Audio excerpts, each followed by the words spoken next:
Hello, it is Dream, and today's video is going to be about the upcoming characters that they're going to release in the Southeast Asia version, or the C version, of COTC. In my last video, I let it be known that the English release version compared to Japan was dramatically different, and so we didn't really know what you guys were going to be thrown in the C version starting out. However, they have announced your first few banners. You guys have already gotten Heathcote, and tomorrow you guys will be getting Primrose and Nicola. So we have a general idea that you're going to be kind of doing the same thing Ian did, which is basically you're going to be getting a lot of the early units probably on time, with random things shift around to be early or to be late, just like Ian did. So with all of that said, all of my guesses for upcoming units are based off of what Ian and JP got early on in the game and are purely speculative. I don't know anything about like the actual release order. I haven't talked to any of the devs, nothing like that. So first things first, let's talk about the character that has already been released, Heathcote. He is a very underwhelming dagger DPS, however, he does offer shield crack early on in the game, so if you do end up pulling him as a spook unit in a future banner that is worth pulling on, he is a unit you can make use of either as a shave shielder, as a wind hitter, or using his priority move to guarantee kill and hunt Kates down. I have a video on that I will link in the card up above, but basically that's really his only use, and then he falls off dramatically as we get more and more daggers.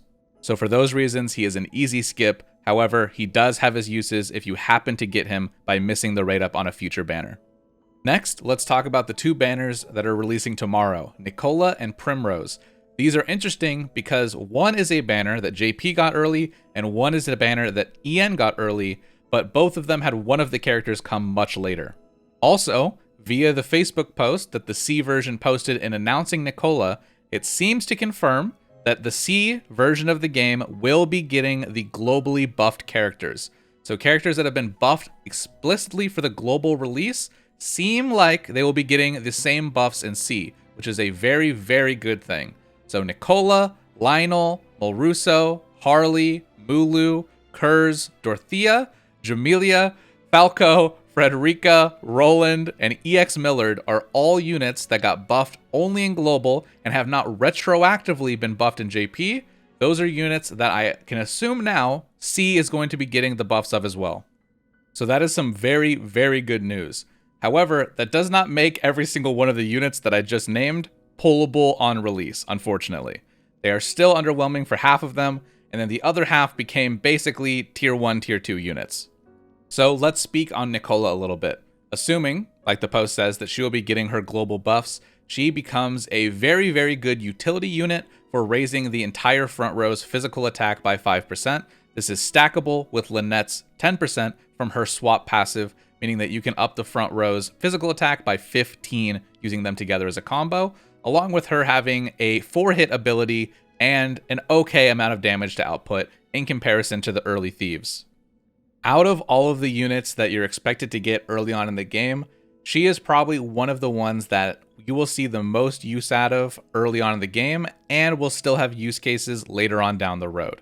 So for that reason, she is a maybe pull. If you really like her aesthetic, if you like her kit, if you're down for thieves, then definitely she is worth pulling on. However, I don't know if I can personally justify recommending going all the way to pity for her, basically. Not that pity is even realistically an option for most players who aren't big spenders right now. I assume most people had to go pretty deep into the Cyrus banner, and so rubies are a little low right now. So if that is you, feel free to skip this. If you do end up getting her on a future banner, then you will make use of her. However, she's not like a must-pull unit, but she's not exactly the easiest one to skip either. Her position is even more rough considering the other unit that just released alongside her is Primrose. And Primrose is basically the best dark attacker that's going to be in your game for a long, long time.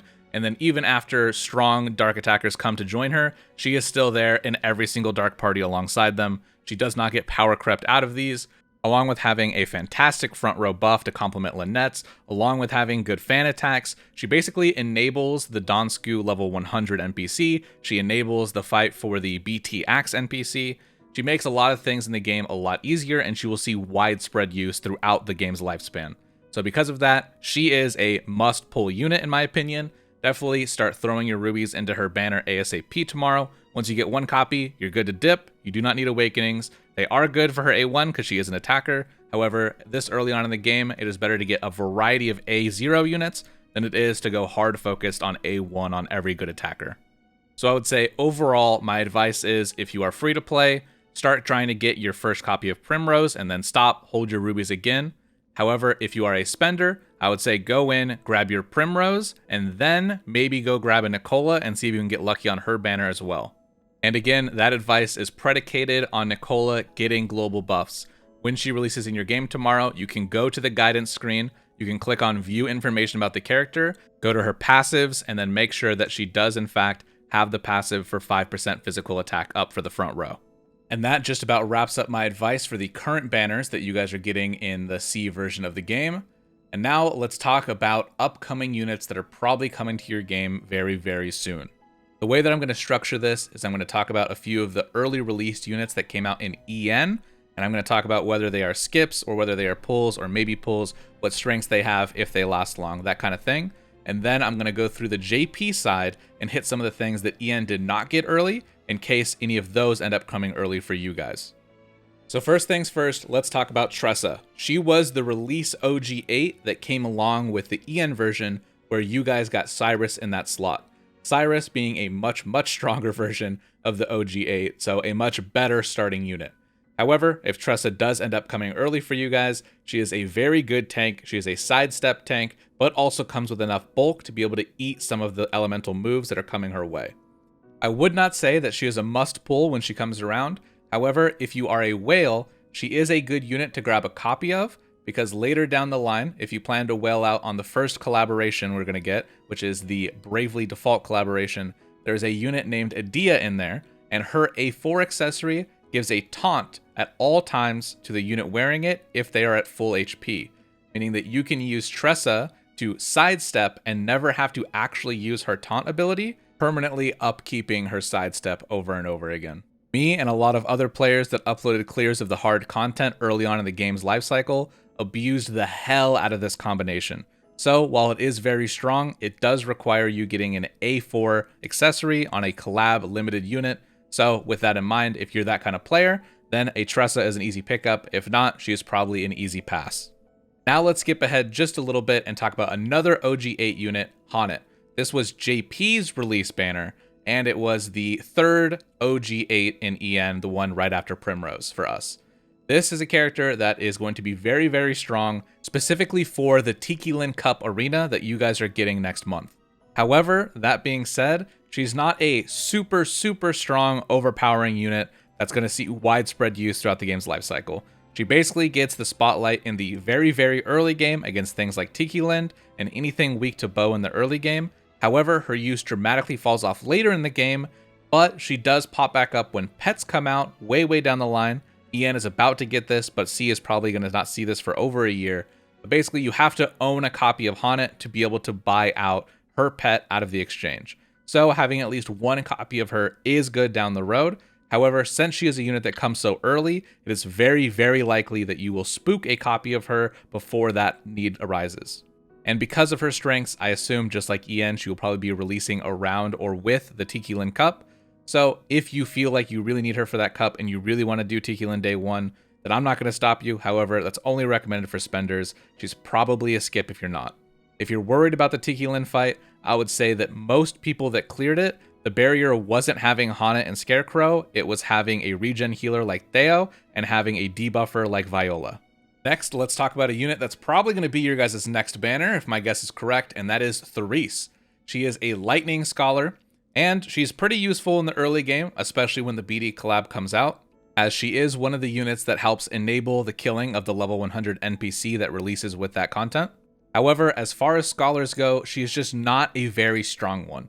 She hits a good element, she hits it 3 times AoE, but not for very high potencies, and so because of that, Cyrus is basically going to be doing her job but better in almost every single circumstance. She does come with a lightning res down, so she can help Cyrus and herself hit harder.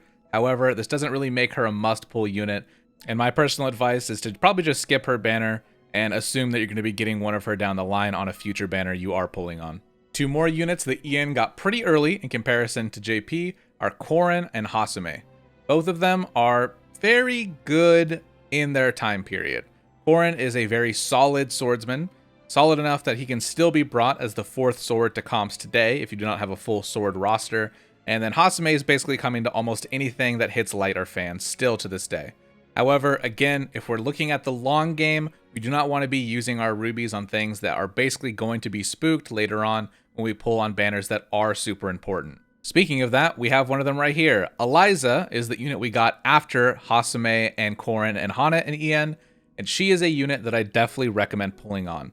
Not only because she is a okay sword in her own right early on in the game, but because she helps enable the warrior tower, she helps enable all elemental teams by being a backpack to things like Cyrus, and she is used as a very, very good light attacker later on in the game once fortune weapons are released. So this is probably the first banner outside of Primrose and Cyrus that I recommend you do pull on this banner. You do go to get a copy of her, and this is where stuff where like the spooks that I was talking about earlier, where on the way to getting your Eliza, you will start filling out the roster of things you skipped earlier on. Another duo that both JP and En got relatively early on in their game life cycle is Lumis and Stead. Lumis being a off healer with an axe, and Stead being a main dark damage dealer who also has access to a few good staff hit abilities. Aside from having 2 of my personal favorite character stories in the game, they are characters that again I would recommend just trying to spook in later banners and probably aren't worth pulling on directly, especially since by the time they come out, I assume you guys will be pretty close to the Bravely Default collab release. But before I talk about that collab itself, I want to cover some other units that came early on in JP that did get later releases in En, just in case you guys follow JP a little bit more closely. Those characters being Molrusso, who did get buffs, is a decent wind hitter, but again, an easy skip in my opinion. Lionel, same thing, a decent warrior who got some buffs, not enough, easy skip in my opinion.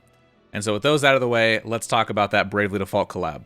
Adelle is going to become your strongest dagger attacker until Therian releases, whenever that is, so she is a very, very strong attacker, and I would recommend getting a copy of her as she helps enable things like the Adventurer inside of her collab fight again, and she just has widespread use throughout the game until A2 eventually triumphs over her. But even then, being the 3rd best dagger is still not a bad spot to be in.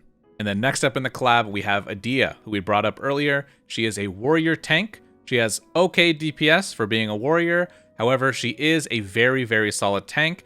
And I would say that she has the best early game A4 that sees the most widespread use in the entire game.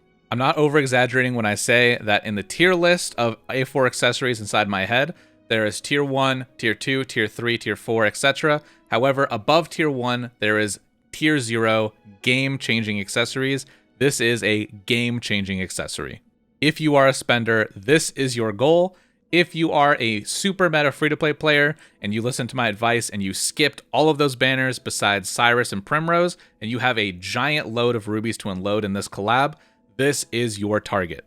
Even without a Tressa, even without anything like that, putting this on Devon or putting this on Edea herself is going to be a very, very big boon to so many fights that I cannot even name them all. However, all of that being said, she does fall off pretty quickly as a warrior. However, she does come back as a light hitter after fortune weapons are released. So, if you are not going for her A4, she is probably a skip. However, like I said, I definitely recommend saving up to attempt to go for it. And the collab also is rerun multiple times in JP and in EN, so there is a chance that you can finish her up at a later time, and it'll still be useful even then. And then the final character that I'm going to be talking about in this video, and the final character in the BD collab, Agnes. Agnes is an insanely good healer. She has access to not only a regen, but a burst heal.